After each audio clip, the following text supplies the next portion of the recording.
Shalom, apa kabar kita semua? Tetap sehat, tetap semangat di dalam anugerahnya.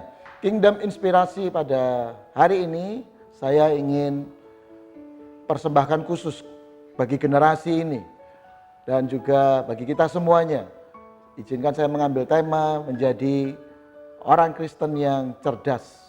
Kita mungkin sering mendengar ketika orang punya masalah, ada orang-orang yang memberi nasihat. Salah satu nasihat yang paling populer yang kita sering dengar adalah begini. Sudah, jangan andalkan pikiranmu, percayalah kepada Tuhan. Kalimat ini benar, tetapi tanpa kebijaksanaan yang tepat, maka statement ini kemudian bisa menimbulkan sebuah pertanyaan. Jika demikian, apakah Tuhan tidak ingin kita pakai pikiran kita? Apakah hal rohani itu berarti kita hanya hidup pada aspek rohani saja? Mari kita lihat rencana Tuhan dalam bagi umatnya. Ulangan pasal 4 ayat 6, di sana digambarkan bahwa ada sebuah rencana Tuhan yang besar yang dia nyatakan buat umatnya, bangsa Israel yang pada waktu itu akan masuk ke tanah Kanaan. Dan Tuhan menyampaikan sebuah pesan penting di sana. Tuhan ingin memperkenalkan orang Israel atau bahkan identitas orang Israel sebagai sebuah bangsa. Apakah yang Tuhan ingin perkenalkan identitas mereka? Ulangan pasal 4 ayat 6 sampai 7, firman Tuhan berkata demikian. Lakukanlah itu dengan setia, sebab itulah yang akan menjadi kebijaksanaanmu dan akal budimu di antara bangsa-bangsa yang pada waktu mendengar segala ketetapan ini akan berkata, memang bangsa yang besar ini adalah umat yang bijaksana dan berakal budi. Sebab bangsa besar manakah yang mempunyai Allah yang demikian dekat kepadanya seperti Tuhan Allah kita setiap kali kita memanggil kepadanya. Apa yang kita baca pada hari ini menggambarkan bahwa Tuhan ingin memperkenalkan atau memproklamirkan umatnya di mata bangsa-bangsa. Di sana digambarkan bahwa Tuhan tidak hanya ingin memperkenalkan umatnya sebagai umat yang dekat dengan Tuhan, atau saya sebut ini sebagai aspek spiritual atau aspek rohani. Tapi dikatakan di sana bahwa Tuhan ingin perkenalkan umatnya sebagai sebuah bangsa yang dikenal penuh hikmat dan akal budi. Alkitab bahasa Inggris menggunakan kata full of wisdom and full of understanding. Apa maknanya? Secara sederhana saya ingin menggambarkannya bahwa Tuhan ternyata ingin umatnya bukan cuma rohani, tapi dia ingin umatnya juga sebuah umat yang cerdas. Tentunya bicara soal kecerdasan, di dalamnya membutuhkan sebuah proses berpikir, belajar untuk mendapatkan pemahaman-pemahaman. Tetapi sekali lagi, seringkali kita mungkin mendengar atau sebuah ayat yang paling sering dipakai dan kemudian menjadi salah makna adalah Amsal pasal 3 ayat 5. Ayat ini berkata begini, percayalah kepada Tuhan dengan segenap hatimu dan janganlah bersandar kepada pengertianmu sendiri. Kalau kita membaca ayat ini, seringkali ayat ini dimaknai dengan sekali lagi, jangan pakai pikiranmu, percaya saja kepada Tuhan. Tapi mari kalau kita melihat dengan jujur bahwa kata percaya itu mungkin kita kenal biasanya dengan sebutan lain dengan iman. Kata iman sendiri dalam perjanjian lama disebutkan dengan kata auman. Saya kurang paham spelling yang paling tepat. Tulisannya adalah auman atau mungkin kemudian terjemahkan jadi aman. Aman artinya menjadi sebuah tempat yang kokoh, perlindungan yang kokoh, atau sebuah dasar yang kokoh untuk sebuah harapan atau sebuah pemikiran.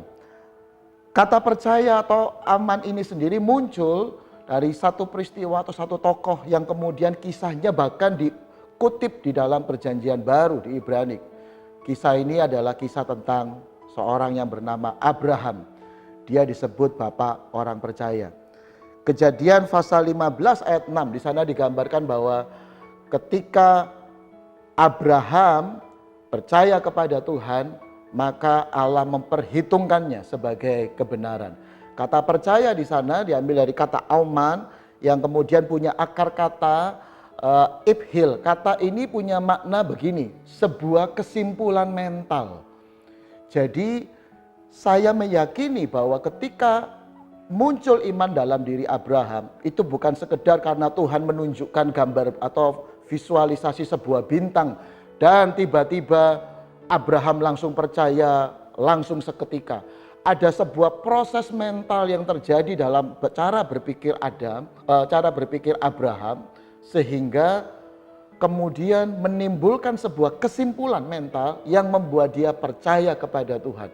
Jadi kepercayaan Abraham kepada Tuhan bukanlah sebuah proses sekonyong-konyong, bukan sebuah proses yang tiba-tiba muncul, tapi sebuah proses perenungan mental yang akhirnya membuat Abraham sampai pada sebuah kesimpulan mental bahwa dia mempercayakan seluruh hidupnya kepada Tuhan. Jadi jika kita melihat demikian, maka sebenarnya kata iman dan pikiran itu bukanlah sesuatu yang dikontraskan, tapi kita punya keyakinan bahwa iman itu seringkali berjalan dengan menggunakan bagaimana pengolahan proses berpikir dari manusia itu sendiri. Bahkan kalau kita melihat betapa pentingnya aspek pikiran, firman Tuhan sudah menggambarkannya juga bahkan dalam perjanjian baru. Pesan perjanjian baru beberapa kali juga mencatat tentang pentingnya penggunaan, pentingnya fungsi pikiran kita di dalam relasi-relasi iman kita dengan Tuhan. Matius 3 di sana digambarkan tentang statement awal, pesan awal perjanjian baru ketika Yohanes Pembaptis berkata, bertobatlah dan percayalah kepada Injil. Itu mungkin adalah bagian pesan-pesan pertama dari perjanjian baru. Kata bertobat di sana sekali lagi bukanlah sekedar bertobat dari kata jahat ke baik, tapi menggunakan kata metanoia atau perubahan cara berpikir. Kata ini sebenarnya bermakna think differently, berpikirlah secara berbeda. Jadi berpikirlah dengan cara atau pendekatan yang berbeda. Jadi pertobatan jelas bukan sekedar proses iman saja, tapi di dalam pertobatan ada proses perubahan cara berpikir yang menghasilkan sebuah kesimpulan mental tentang penyerahan hidup kita kembali kepada Tuhan. Roma 12, salah satu ayat yang saya yakin sangat kita kenal, Roma 12 ayat 2 digambarkan di sana bahwa Allah ingin kita mempersembahkan hidup kita menjadi persembahan yang hidup, yang kudus, yang berkenan kepada Allah, dan Dia ingin kita mengenal kehendak Allah. Berubahlah melalui perubahan cara berpikir kita. Berubahlah engkau, berubahlah cara berpikir kita, berubahlah oleh pembaharuan budimu supaya kita bisa mengenal kehendak Allah, apakah yang baik, yang berkenan, dan yang sempurna.